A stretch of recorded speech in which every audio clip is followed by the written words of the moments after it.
Good Wednesday morning. We are live here on KENS 5 talking about a mostly cloudy sky, but also the opportunity at seeing some much needed rain on Friday and more so into Saturday and Sunday, where there could be pockets of heavier rain and storms and even a low chance at some localized flooding by Sunday and Monday into early parts of next week. So we're breaking that down coming up in the full forecast. And if you have any questions, comment down below, join the conversation. We'll be answering your questions and just kind of going, day by day, detail by detail on this next approaching system and what it does for temperatures too. It's March and it's been pretty warm, 80s and even near 90 for a lot of areas these last 7 days. But by this weekend, as the rain moves in, so will a cold front. It won't be too powerful, but it will drop things, below normal for early March. So we'll talk about that in detail. And again, if you have any questions, comment down below. Just want to make sure audio is working A-OK before I get started. And it sounds perfect. It is a mostly cloudy sky this Wednesday morning. It's 11:20, and we'll be live for the next 15 minutes or so. Temperatures across the metro: 75 at Boerne, 82 at Lavernia, 81 at New Braunfels, 81 at Devine. Mid-70s across Bandera. Still some cloud cover out there, not generating significant rain. There might be a sprinkle here and there because the humidity is rising and so will the warmth, and that'll occasionally just drop a sprinkle or two, but that's pretty much the extent for our rain. At the moment, there is an opportunity for some tonight through tomorrow morning for a couple of isolated storms. Matter of fact, let's actually show you radar. Not much is going on right now. There were some showers east earlier this morning.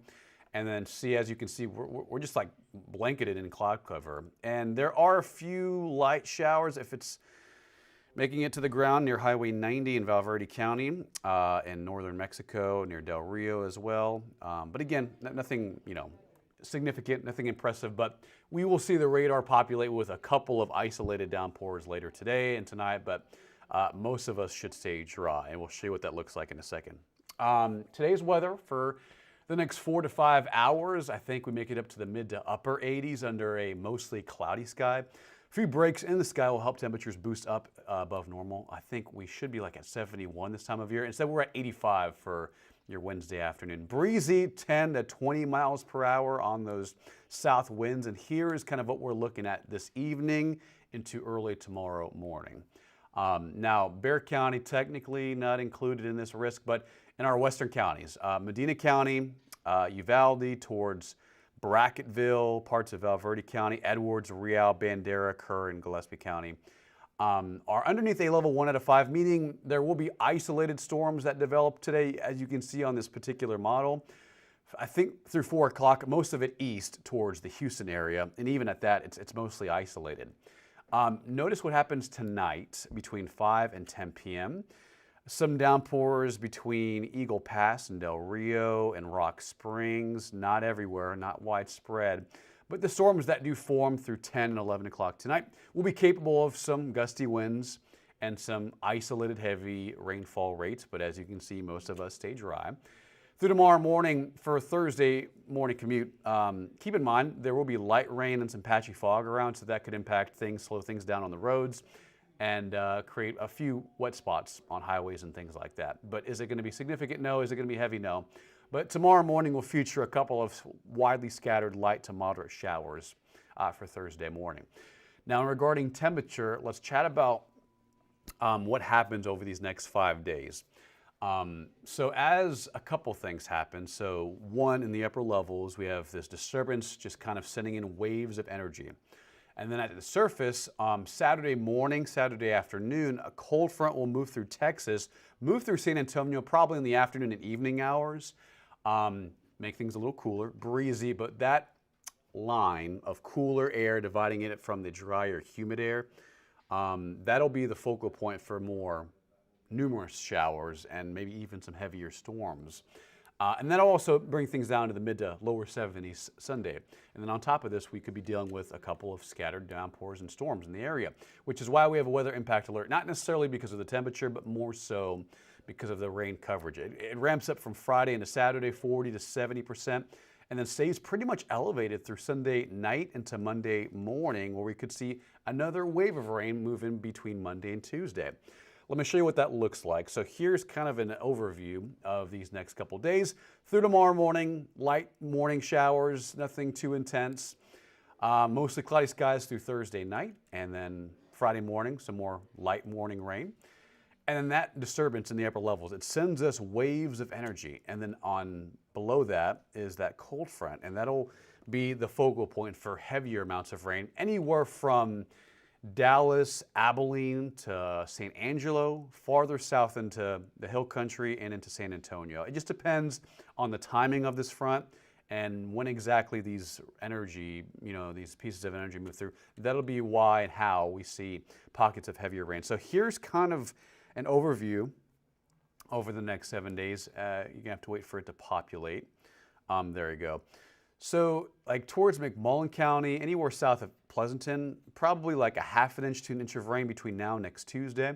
But around San Antonio, the Highway 90 corridor, 1 to 2 inches of rain is fair game. And then anywhere north into the hill country, depending on again, where that front sets up, stalls out and pushes through, if it's slow or fast, that could lead to areas of 3 to 4 inches of rain farther north of San Antonio, which is why we'll have a severe weather threat, mainly for like localized flooding and maybe some isolated hail, Saturday and Sunday. But again, it just depends on the timing of all these different atmospheric factors coming into play. The upper level energy moving in from the west, the cold front moving in from the north, and the amount of humidity we have at the surface. So we're going to be watching that very closely. Amanda, hey, good morning. Hope you're having a wonderful week, Amanda. Thank you so much, Jesse, Ricardo. Absolutely, man. Good morning. God bless you and your family, my friend. Linda, good morning. Rain, yeah, a little bit on the way. Anastasia, yeah, hey, good morning. I would say mainly between Saturday and early parts of next week is the best window for seeing some of this rain.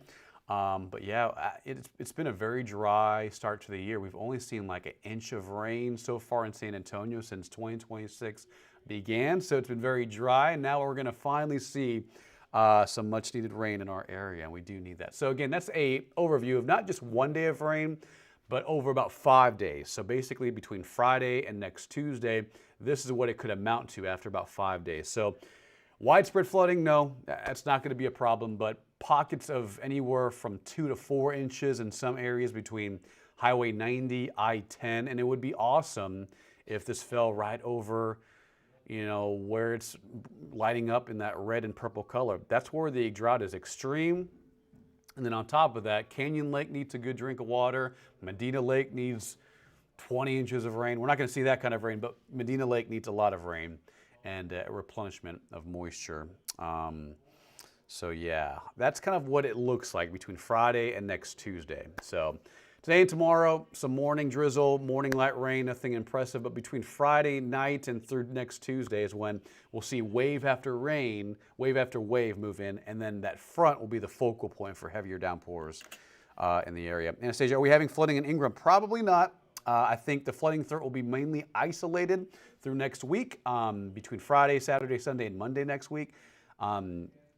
But again, if you live like in a neighborhood that has poor drainage areas, that floods pretty easily, I mean, most of our ground is pretty dry, so it should be able to take in the amount of rain that we're going to receive. So I don't anticipate flooding being a problem, but if you do get caught under a downpour that produces like 3 to 5 inches of rain in just a day, that could lead to your neighborhood, to your town, to your area, leading to high water areas and poor drainage areas. So just be weather aware. I mean, have radar in the palm of your hand. Download the KENS 5 app. You'll have that radar. If not, use your own radar app. Between Friday, Saturday, and Sunday, we'll see rain coverage really ramp up, which is why we have that weather impact alert for San Antonio and pretty much all of South Central Texas, and I would say all of the state of Texas will be dealing with these waves of rain moving through early parts of next week. So flooding, not a widespread issue, should not be. However, there will be some storms here and there between San Antonio and the Hill Country and in Central Texas that may see localized flooding. It's possible, but it's not a widespread threat, so we're going to watch it very closely.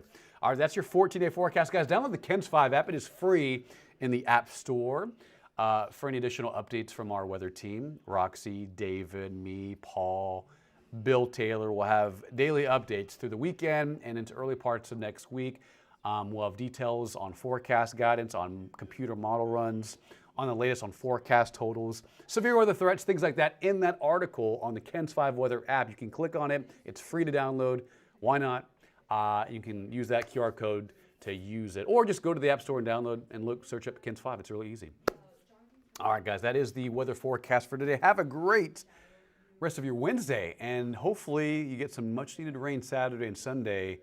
And just be careful driving out. You know, obviously don't do any unnecessary travel, but if you do have to travel, go anywhere, run errands on Saturday and Sunday, have an umbrella, drive slow, keep a large distance from the car in front of you. And we may even issue an alert for Monday and a Tuesday as well. We're just going to wait a couple more days on some of that guidance to, you know, pull the trigger on that. But otherwise, this weekend is the main focus as that cold front drops in from 82 on Saturday, 75 on Sunday. Not a strong temperature difference, but it will help generate some much needed rain into early parts of next week. Anastasia, you're very welcome. Have a wonderful Wednesday. Have a great week, and we'll see you next time. We'll actually have another update on weather and local news on KENS 5 News at noon. It's in about 30 minutes, so tune in. If not, have a great Wednesday, and we'll see you next time.